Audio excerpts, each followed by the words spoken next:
এই ডুবুরির চোখ দিল দিয়ে এত ঢাকার প্রাণকেন্দ্রে অবস্থিত সামরিক জাদুঘর কেবল ইতিহাসই নয়, বরং প্রকৃতির ছোঁয়া নিয়ে এসেছে। দর্শনার্থীদের জন্য এক অপরূপ সুন্দরতম জায়গা, সবুজ গাছপালা, ছায়াময় বসার জায়গা এবং খোলা পরিবেশ। এই ভিডিওতে আমি তুলে ধরেছি দৃষ্টিনন্দন প্রাকৃতিক সৌন্দর্য এবং কিছু সামরিক স্থাপনা। এই ডুবুরির চোখ দেখলে কোনোভাবেই মনে হয় না যে এটা বানিয়ে রাখা হয়েছে কোনোভাবে, যে এটা একটা শো পিসের। চোখ দেখলে কোনোভাবেই মনে হয় না। আমি তো কিছু সময়ের জন্য একদম থমকে গেছিলাম।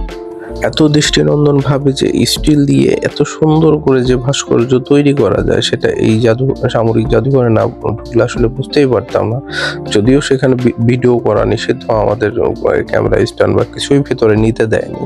তারপর আমরা যতটুকু আপনাদের সামনে স্থাপন করা যায় ঠিক ততটুকুই করতেছি, কারণ যেহেতু ভিতরে ভিডিও করার অনুমতি ছিল না, সো আমরা ওইভাবে পুরোপুরি আপনাদেরকে কোনো কিছুই দেখাতে পারি নাই।